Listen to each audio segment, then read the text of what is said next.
American president Donald ട്രംപും Ukraine president Vladimir സെലൻസ്കിയും തമ്മിൽ നടത്തിയ ചർച്ചയിൽ വാക്പോര്. സെലൻസ്കിക്ക് സമാധാനം പുലരണം എന്ന ആഗ്രഹമില്ല എന്നും മൂന്നാം ലോക യുദ്ധത്തിനാണ് ശ്രമിക്കുന്നത് എന്നും ട്രംപും ജെഡി വാൻസും തുറന്നടിച്ചു. റഷ്യ പലതവണ ധാരണകൾ തെറ്റിച്ചത് ചർച്ചയ്ക്കിടെ സെലൻസ്കിയും ആവർത്തിക്കുകയുണ്ടായി. വാർത്തയുടെ വിശദാംശങ്ങളുമായി രഞ്ജിത്ത് രാമചന്ദ്രൻ ചേരുന്നതിന് മുമ്പ് ആ ദൃശ്യങ്ങളിലേക്ക്. I've actually watched and seen the stories, and I know what happens is you bring them on a propaganda tour, Mr. President. Do you disagree that you've had problems bringing people into your military? And do you think that it's respectful to come to the Oval Office of the United States of America and attack the administration that is trying to prevent the destruction of your country? A lot of questions. Let's start from the beginning. Sure. First of all, during the war, everybody has problems, even you, but you have nice ocean and don't feel now, but you will feel it in the future. God bless. You don't know that. God bless. God bless. You will not have a war. Don't tell us what we're going to feel. We're trying to solve a problem. Don't tell us what we're going to feel. I'm not telling you. Because you're in no position to dictate that. That's Remember exactly this. You're in no position to dictate what we're going to feel. We're going to feel very good. You will feel influence. We're going to feel very good and very strong. You will feel influence. You're right now not in a very good position. You've allowed yourself... Ranjith Ramachandran ചേരുന്നുണ്ട്. രഞ്ജിത്ത്, മാധ്യമങ്ങൾക്ക് മുന്നിൽ നടന്ന ചർച്ച, ആ ചർച്ചയിൽ നിന്ന് ഇറങ്ങിപ്പോകൂ എന്ന് സെലൻസ്കിയോട് Trump പറയുന്ന സാഹചര്യത്തിലേക്ക് എത്തി. എന്തായിരുന്നു സംഭവിച്ചത്?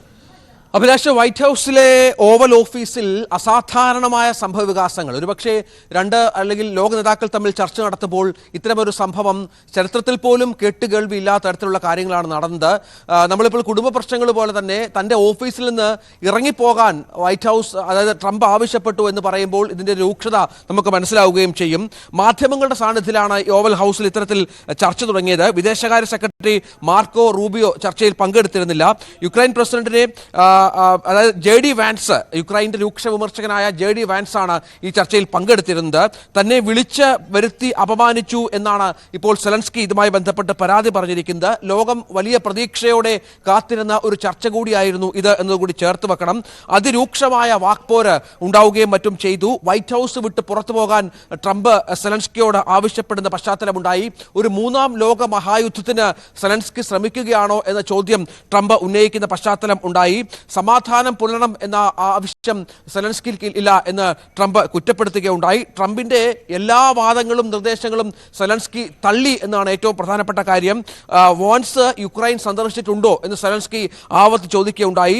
ഇതിൽ ഈ വിഷയത്തിൽ ഈ വർത്തമാനത്തോടു കൂടി വലിയ തർക്കം രൂക്ഷമാവുകയും അസാധാരണമായ സാഹചര്യത്തിലേക്ക് ഈ വിഷയം മാറുകയും മറ്റും ചെയ്ത പശ്ചാത്തലം ഉണ്ടാവുകയും ചെയ്തു.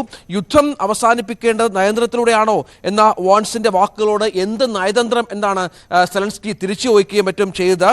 ഈ പല ധാരണകൾ ലംഘിച്ചത്, റഷ്യൻ പ്രസിഡന്റ് ധാരണകൾ ലംഘിച്ചത് സെലൻസ്കി എണ്ണിപ്പറയുകയുണ്ടായി. ഇത് കേട്ട് വാൻസ് വളരെ ക്ഷുഭിതനായി എന്നാണ് പുറത്തുവരുന്ന റിപ്പോർട്ടുകൾ. തന്നോട് അനാദരവ് കാട്ടുന്നു എന്ന് വാൻസ് പറയുന്ന പശ്ചാത്തലം ഉണ്ടാവുകയുണ്ടായി.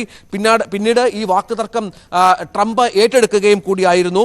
നിങ്ങൾക്ക് എന്താണ് ലക്ഷ്യം എന്ന് ട്രംപ് രൂക്ഷമായ ഭാഷയിൽ ചോദിക്കുകയുണ്ടായി. ബൈഡനെ ഇത്രയും കാലം യുക്രൈന് ഫണ്ട് നൽകിയതിന് തൻ്റെ എതിരാളിയായ ബൈഡനെ വിഡ്ഢിയായ പ്രസിഡന്റ് എന്ന് ട്രംപ് അഭിസംബോധന ചെയ്തതും പ്രധാനപ്പെട്ട ഒരു പോയിന്റായി മാറുകയുണ്ടായി. പിന്നെ അധികം നേരം നീണ്ടു നിന്നില്ല. സംയുക്ത വാർത്താ സമ്മേളനം ഒന്നും നടത്തിയില്ല. അതിനുശേഷം പിരിഞ്ഞു പോകുന്ന പശ്ചാത്തലം ഉണ്ടാവുകയായിരുന്നു. ട്രംപ് വീണ്ടും പ്രസിഡന്റ് പദത്തിലേക്ക് എത്തിയതിനു ശേഷം അസാധാരണമായ ഒട്ടേറെ സംഭവങ്ങൾ ഉണ്ടാകുന്നു. അതിലേക്ക് ചേർത്ത് വെക്കാവുന്ന ഒന്നുകൂടിയാകുന്നു സെലൻസ്കിയും ട്രംപും തമ്മിലുള്ള ചർച്ച. വരും